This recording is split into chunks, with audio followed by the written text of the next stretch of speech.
Hello everybody and welcome back to another video. Today is the final recap and reactions video of the 2020 regular season of the Overwatch League. It has been 29 weeks with some breaks here and there, some long, some short, but we have finally reached the end of the regular season for 2020, and what a ride it has been. Real quick, let's throw up my spreadsheet one last time for the regular season. As you can see, pretty good week for me. 11-1 overall, 1-1 in big picks. The only game I got wrong was the battle for LA. And as you can see my season rates. Pretty good. My big pick rate was down from last season. Last season I had about 2/3. I had 66.6%. This season, only 65.79, but my weekly record went up 5% from 69.3% to 74.29%, so I consider that a win in my books. That my overall prediction rate went up, and I will take that. But as you can see, as I said, only game I got wrong was the Battle for LA, which was the final game of the weekend, so we can real quickly run through what happened during the week. Vancouver Titans with a win over the Boston Uprising. Dominant fashion, relatively speaking. Vancouver Titans had a pretty good end of the season, managing to get wins against, the Atlanta Reign, of course, the Boston Uprising, as well as who else did they beat recently? I can't remember. I think it was just the Boston Uprising. That's usually who they beat because they're not the best team. So Vancouver has shown up, and a lot of it is on the back of Shockwave having incredible performances this season. Florida Mayhem beat the LA Gladiators. Pretty close series for that one, but ultimately went the way of the Mayhem. Saturday, my big pick for Saturday was the Hangzhou Spark against the Seoul Dynasty. A match I expected to be closer than what it ended up being. It was a 3-0 sweep for the Spark. I'm not surprised that the Spark won the series. I'm surprised they won in the fashion that they did. I thought they looked very good. I think they're a very scary team going into the season playoffs. To me, there's the thing with Asia right now is the only two spots in Asia that are guaranteed are the Shanghai Dragons and the Guangzhou Charge. They had the top two records in Asia, so they are the two teams that will be representing the number 1 and number 2 spots in Asia. So the 3 and the 4 spot are up for grabs. And New York isn't a shoo-in for that spot. I know a lot of people might think they are, and a lot of people may say there's no way New York doesn't make the top 4 in Asia, doesn't make that double elimination bracket.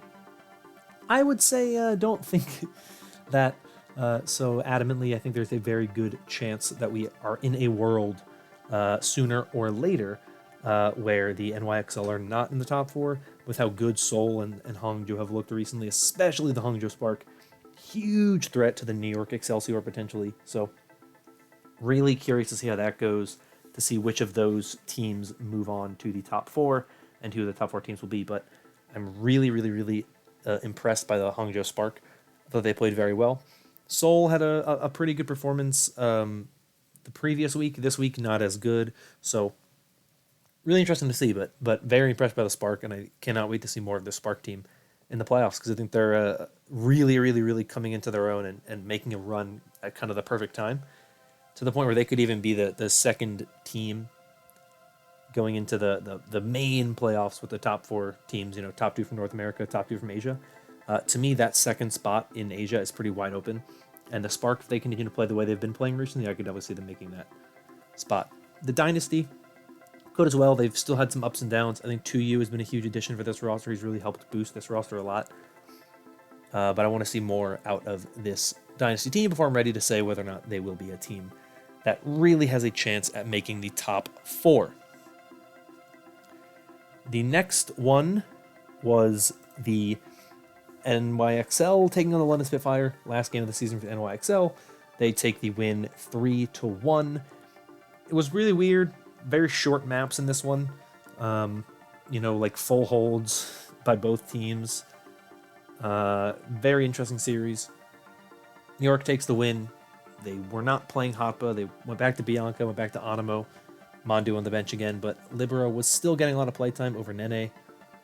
I don't know the full reason behind that. I'm sure there will be more explanation as we get forward. I'm hoping Nene will be the person they have playing when they want hit scan in the future, but for now, we saw Libero on the hit scan, and he looked questionable. He wasn't awful. He wasn't great. He was just kind of there. So I would like to see more Nene hit scan instead of Libero, but then with Libero SBB, and it was fine. Next was the Washington Justice taking on the San Francisco Shock, the first look at Decay on this Justice roster. All things considered, it was a pretty good look from the Justice, considering they were playing against the Shock. It was a pretty one-sided series in favor of the Shock, but I thought the Justice actually looked decent. There were some maps where they could have won, and it just kind of came down to a few mistakes and misplays that the Shock were able to capitalize on. Some errors where the Shock just kind of beat out the Justice, but I don't think it was a bad look from the Justice. Decay is that good. He really elevates his team a lot, and I'm curious to see what this team is able to do in the playoffs. They will be going up against the Vancouver Titans in the first round, so that's a match I think will be really interesting to see what happens with this new look Justice squad and what they're able to do against the Vancouver Titans as they are right now. For the Shock, it was same old, beating down on teams that aren't that good, so it is what it is. The Dallas Fuel beat the Toronto Defiant. Kind of a nothing series. Didn't really mean much. None of the teams were really playing for a whole lot. It just kind of happened. And, as always, Logix looked really good. Logix went off in the series. He had a crazy series. A lot of really big stats from him this series. But the Fuel are just more consistent, and they managed to pull this one out. Gladiators beat the Reign. What I expected to happen for this one. Somewhat close, not a huge blowout series, but Gladiators were in control of this one the entire time. Valiant beat the Titans. Dominant victory for the Valiant. Good win from them, obviously, helped them lock up their spot in the top 5 of the season in North America. So good on the Valiant, a team that a lot of people didn't have faith in, myself included, before the season started, but by the end, really showed up and it put up some really good results. And now, here they are as a top 10 team in the league and top 5 North America. On Sunday, the Seoul Dynasty and the London Spitfire played for the third time in 2 weeks. This time it was a 5-map series, and it was a win once again for the Dynasty. Very close. And, not really much else to take away from this one. London looked better this week, and the Dynasty arguably looked worse this week. Obviously, losing to the Spark and barely beating the Spitfire. Spitfire looked okay against New York, but how much do you take away against that when New York ran a really weird lineup? Ultimately, I just think this is a pretty good tell of what's kind of to come. The Dynasty are not super consistent. They're not to be expected to be a really huge threatening team going into this playoffs. They could be. They've looked best when they come into tournament and playoff scenarios, but recently their tournament performances have been getting worse and worse. They haven't been as good, so I wouldn't put a ton of stock in them, but a good win for them where they needed it, and they come out on top. Paris Eternal with a win over the Dallas Fuel. Good win for the Eternal. Somewhat close series, 3-1, but the Eternal had control pretty much the entire series, with the exception of, I believe, the second map, which I don't remember off the top of my head, but a good win from the Eternal nonetheless. They're an interesting team going to the playoffs. They are a team to really look out for because they've had kind of, they've been very meta dependent, right? When they were able to play the Genji comps with Sparkle, that's when they looked the best. Going into the playoffs, Genji, of course, is not going to be that strong. We don't really know what to expect from them. Their tanks have their main tanks have kind of been one of their biggest problems this season, just a lack of flexibility. I know there was some stuff with Ben Best on Twitter recently where Ben Best was like, oh, people don't think I can play Winston. His Winston didn't look all that great against a not great Dallas Fuel team. I think there are some improvements need to be made. I think Ben Best has made so many strides this season. He's way better this season than he was back in 2019. He's looked significantly better, but there are just some things he needs to improve on, some things he needs to get better at, which I think will really help this team in the future. But I definitely think that is their biggest weakness right now, and the fact that kind of their big playmaker DPS player is Sparkle, and he doesn't have the best hero pool for the current meta, though his Sombra did look pretty good, though I'd expect Soon or Nico to be the one to play the Sombra more, because I think they're better at it, but all in all, a pretty good look from them in a match that I thought they were actually challenged more than I expected them to be. Maybe that's a bad thing. Maybe we should expect the Eternal to kind of dominate. But it was also nice to hear from Fielder at the end of it all. We haven't gotten to see much of him, and we got an interview with him finally, which was nice, because poor Fielder, man. One day things will work out for him, and he'll be able to be with his team, but for now he's just chilling in South Korea. 200 ping king. Second to last match of the weekend was the San Francisco Shock taking on the Atlanta Reign. Close one, a 3-2 series that the Shock were able to pull away the W in, and it was really cool. It was a good series. It was one of the first times I thought Atlanta really kind of played up to their potential. Now, they fell flat and were not able to take the win after going up, going into map 4. They weren't able to take the win, and that's the kind of thing you look at and you go, you really wish they could have. It would have been huge if they were able to pull off this win when they're a team who, like I said, all season have been kind of struggling. They've never really hit the peaks that we thought they could. But now we're looking at them, and, they're getting there. They're improving, but they've really, really disappointed, I think, in a way that is just unfortunate. You would hope that they would have been better this season. There was a lot of potential going into this season. But